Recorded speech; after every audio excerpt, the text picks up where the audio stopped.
Trade talks are escalating as an insider has revealed multiple Islanders targets. We're going to discuss it on this episode of Islanders Digest, really dive in to what teams make the most sense when it comes to the Islanders making trades and what the Islanders should be looking for when it comes to the trade market. Because while I think the Islanders, compared to other teams, have had a very good offseason and they can sit on their hands and pretty much accept they've done what they wanted to, but there's definitely more opportunity to get more work done in the NHL, and I think there are definitely ways the Islanders can capitalize on their situation and really take advantage of teams that are more desperate to make moves. Before we get into this video, really quickly, we are on our road to 2,000 subscribers, so if you're an Islander fan, you want more Islanders content, be sure to help us on that journey. Really looking like we can get that before the season, which would be absolutely incredible. With that, let's get right into talking about these Islanders trade targets. And for today's videos,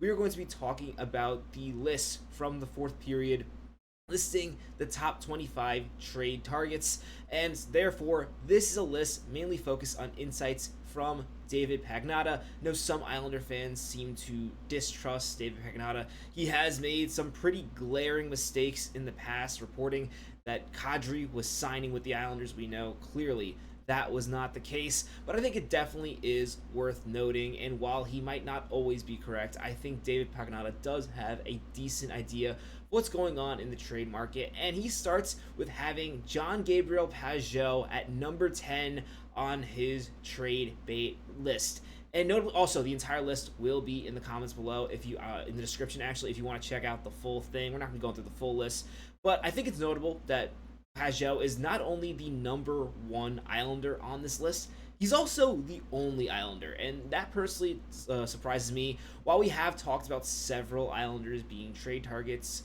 one that I think is not getting enough attention is Adam Pelech. I understand that those guys would not be on the list. It does seem like Anders Lee should be on that list, this list, and we're going to talk later in a future video about perhaps if it makes sense for the Islanders to hold on to Lee. But focusing right now on Jean-Gabriel Pageau, there seem to be a lot of teams interested in Pageau. I do envision, as we talked about in previous episodes, this trade happening on the deadline. Some other trades we're going to talk about in just a second. I think they might happen way sooner if they do gain some traction. But I think it's interesting to note the teams that are interested in Pageau: Winnipeg, Carolina, Boston, and Minnesota.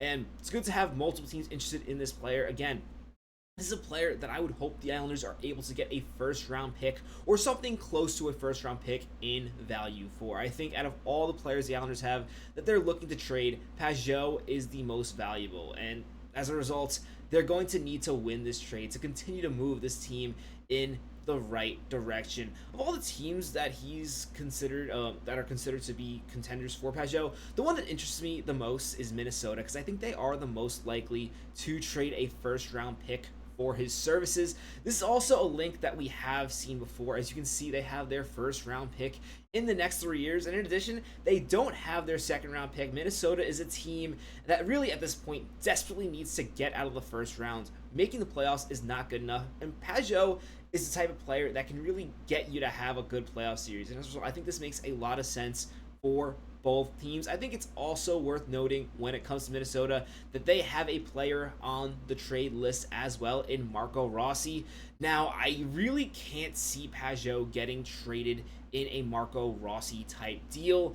I know a lot of you have been commenting Marco Rossi and Colorado's first for Pageau, and for a deal getting Marco Rossi back, I have no issue with the Islanders trading their first round pick, at least the Colorado pick. Obviously, you need to retain your own, but that is something that I actually can see working. I just don't think the value with Pageau and a first is there for a 23-year-old player who had 60 points last season. Marco Rossi was an incredible player last year. If the Islanders can do that deal, they should do it 100 out of 100 times. I know you have to figure out what you're doing with the center position.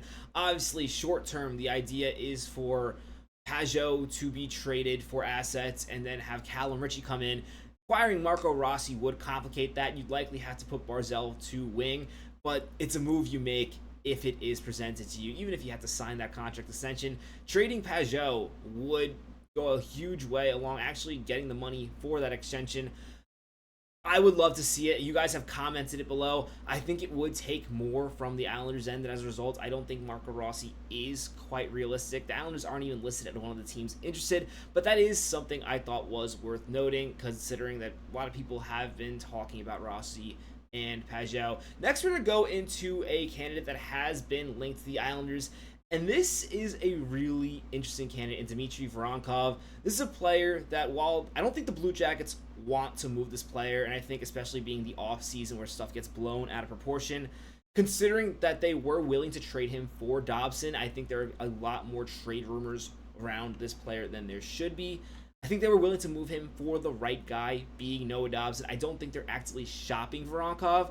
That being said, we know the Islanders were interested in Voronkov. They preferred the offer from Montreal, but this is one they definitely considered. And if the Islanders were to acquire this player or find another way to bring in Voronkov, I think it would be difficult considering what they've already traded away. And I try to stay realistic when it comes to trade talks. I'm not going to go spewing ridiculous trades where the Islanders trade their second-round pick for a 24-year-old winger who just had 47 points. But this is the type of player I would be interested in, considering the age. I don't know if the Islanders could quite get it done, but there is another player from Columbus, that while the Islanders have not been linked to this player, I think this one makes a lot more sense in Yegor Chinakhov. Speaking of players who they've been linked to, but I think that was more due to the Noah Dobson situation. They've also been linked to Jordan Kyrou. Again, while I would love to have Jordan Kyrou on the Islanders, I just don't think there's any package they can put together that would be worth it for the Blues and also help the Islanders with their long-term goals. At this point, the Islanders do have the prospects, in my opinion, to pretty much make any trade they want, but I don't think that makes sense for the direction. I think the idea is to go younger. Yeah, I can make a better case with Voronkov, but still, it'd be hard to pry this player away. Chinakhov, on the other hand, is on the outs with the Columbus Blue Jackets. He has not been linked to any teams directly. I've actually seen him linked with other articles to the Islanders. I don't know how good the fit is with Chinakhov. This is a really interesting player. Unlike Voronkov, who's really proven himself on Columbus, is a guy who I think is likely going to have 65 points plus next season.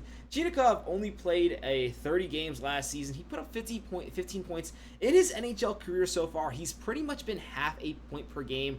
Clearly an effective player, especially considering the Islanders need more offense. However, he hasn't taken that next step. And in addition, he has that injury concern. And to be honest, I'm personally not that interested in bringing in players with injury issues. I bring him up, though, because there is one scenario where I think a player like Yegor Chinakhov can be very interesting for the New York Islanders and also work with what the Blue Jackets need, and that is if the Islanders do end up trading Anders Lee. Now, Anders Lee was not on this list, but even though he's not in the top 25 trade targets, he is a player who's likely to get moved. And looking through this list, if you take the time to look through yourself, one thing concerned me. Although Lee had a really good season last year, he's likely to have another solid year playing in the top 6 for the Islanders, potentially scoring 30 goals. If you look at the list of trade bait right now, there are a ton of high-scoring wingers out there. And as a result, I think it's going to be really difficult for the Islanders to get really high value, at least in terms of a first-round pick for Anders Lee, or even a second-round pick, being perfectly honest. Just considering what's out there. You know, the Penguins are considering dealing Rust and Raquel. It's going to be really tough for the Islanders to get a first-round pick for Lee.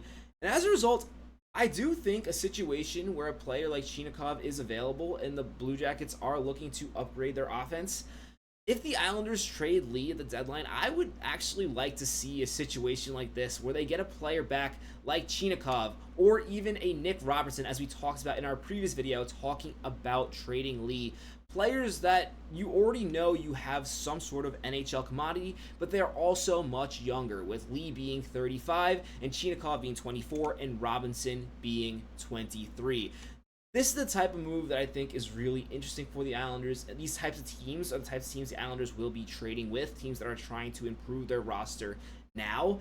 And I think stuff like this could work for both sides. With the Islanders where they are right now, I know we talked about potentially trading the first round pick from Colorado in a move where you get a young player like Rossi. And yes, I would do that 10 times out of 10. But realistically, the Islanders should not be looking to make buying trades where they're acquiring a player for a first round pick. They should be looking to sell off a little bit and try to get this roster a little younger. And trades like this, where they get a player like Chinakhov, make more sense. And while perhaps there is a bit more risk into trading a player like Lee for a guy who is injury prone like Chinakhov, he is a first round pick. He's shown half a point per game potential. And personally, I would rather a player like this where you've seen some success in the NHL. Same with Robertson. You've seen some success, but there's been some injury issues. There's also some trouble just making the lineup consistently. I prefer a player like that as opposed to a draft pick who could become something, but also could be nothing. I'd love to know your thoughts on this in the comments below. Are there any players we talked about in this video you'd like to see me cover in more detail when it comes to trade talk? It is a quieter part of the offseason, so there's stuff you'd like to see us talk about more on the channel. Be sure to let us know in the comments, and we will be sure to do it. If you haven't already, be sure to subscribe so you don't miss any of our Islanders content. I will catch you on our next episode of Islanders Digest. I'm your host, Patrick Nyland. Let's go, Islanders.